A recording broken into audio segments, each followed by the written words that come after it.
Welcome back to the Criminal Index, the channel where we uncover history's darkest mysteries and most chilling crimes. Today, we're stepping into the foggy streets of Victorian London to revisit one of the greatest unsolved cases of all time.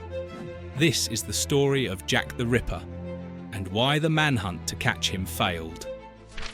London, 1888. The gas lamps glow dimly through a thick fog. The streets of Whitechapel are crowded with people just trying to survive.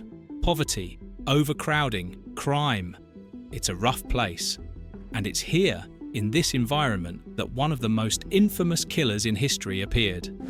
A man whose identity remains one of the greatest mysteries of all time. Jack the Ripper.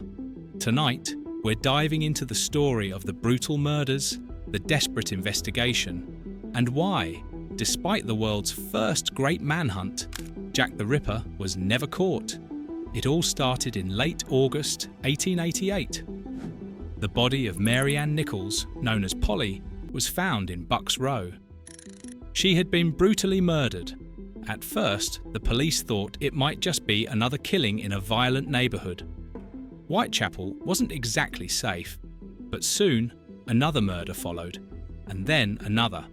Over just a few short months, 5 women, Polly Nichols, Annie Chapman, Elizabeth Stride, Catherine Eddowes, and Mary Jane Kelly, were killed in horrifyingly similar ways. The press gave the killer a name, Jack the Ripper, and London went into a state of panic. To understand why Jack the Ripper was never caught, you first have to picture Whitechapel at that time. The East End of London was overcrowded, poor, and dangerous. Thousands of people lived in filthy, cramped conditions. Many women turned to prostitution just to survive. The streets were dark, narrow, and often filled with fog. This gave the Ripper the perfect cover. And remember, this was the 1880s. There were no security cameras, no DNA tests, not even fingerprint analysis yet. Detectives had very few tools to work with. As the murders continued, newspapers exploded with sensational stories. Headlines screamed about the Whitechapel murders. Graphic illustrations showed the crime scenes. And then came the letters. The police and newspapers received hundreds of letters, supposedly from the killer. Most were fakes, written by pranksters or journalists looking for attention. But one letter, signed Jack the Ripper, caught the public's imagination. The name stuck and the legend grew. This created a problem. The press fueled fear, and the police were under enormous pressure to catch the killer. But the misinformation made it nearly impossible to separate fact from fiction. So what did the police actually do? Detectives interviewed thousands of people. They patrolled the streets at night. They questioned doctors, butchers, sailors, anyone who might have had the skill to commit such gruesome crimes. Scotland Yard even brought in bloodhounds at one point, hoping the dogs could track the killer through the streets. That plan failed almost immediately. Despite their efforts, the police had no solid evidence. They were chasing shadows in a city of millions. And remember, this was Victorian London. Police work was still developing. Detectives relied on eyewitnesses, but those accounts were often unreliable, especially in dark, foggy streets. Over the years, hundreds of suspects have been named. Some were serious. Montague John Druitt, a barrister who died shortly after the murders. Aaron Kosminski, a Polish immigrant with mental health struggles. Michael Ostrog, a known criminal. Others were wild theories. A member of the royal family, a famous painter, even the idea that Jack the Ripper was actually a woman. But in 1888, none of these suspects could be proven guilty. Without forensic science, police couldn't connect anyone to the crimes. The truth is, the Ripper may not have stood out at all. He could have been just another face in the crowd. So here's the big question. Why wasn't Jack the Ripper caught? There are a few key reasons. Lack of technology. No DNA, no fingerprints, no modern forensic science. Investigators simply didn't have the tools we rely on today. overwhelming environment. Whitechapel was chaotic. Tens of thousands of people, many of them transient. Tracking one man in that setting was almost impossible. Poor coordination. The Metropolitan Police and the City of London Police both investigated the murders, but they didn't always share information. This lack of cooperation hurt the case.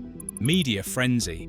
Sensational reporting spread rumours faster than facts, creating confusion for both the public and the police. The killer's cunning. The Ripper struck quickly and disappeared into the night. His crimes were brutal but efficient.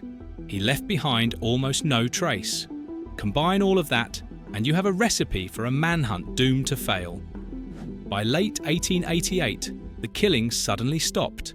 Mary Jane Kelly, murdered in November, is considered the last of the canonical 5 victims. After that, Jack the Ripper vanished as quickly as he had appeared. Some believe he died. Others think he left London. Some suggest he was locked up for another crime. But the truth? We don't know. And that's part of why the legend has lasted. The mystery was never solved. The failure to catch Jack the Ripper had big consequences. It exposed weaknesses in Victorian policing. It showed the dangers of sensational media coverage.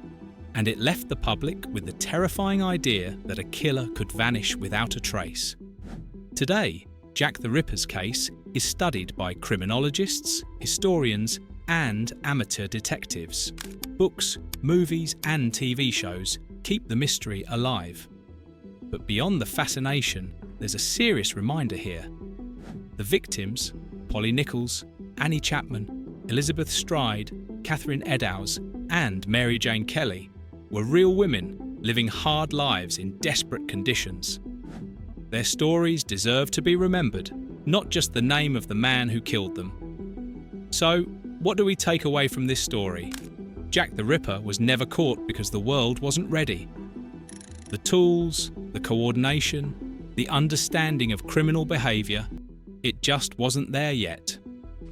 But his case pushed policing forward. It highlighted the need for better investigation techniques, better cooperation, and better care for the vulnerable communities most at risk. And it leaves us with a haunting reminder. Sometimes, evil hides in plain sight. The story of Jack the Ripper is not just about an unsolved mystery. It's about society, about justice, and about how we respond to fear. The manhunt failed, the killer vanished, but the lessons remain. Thanks for watching. If you found this story interesting, share it with someone who loves history and mysteries. And remember, sometimes the past still has questions we may never answer. You've been watching The Criminal Index. The mystery of Jack the Ripper remains unsolved, but the lessons of his manhunt still echo today. If you enjoyed this deep dive into history's most infamous crimes, make sure to like, subscribe, and join us next time as we continue to explore the criminal past that still shapes our world.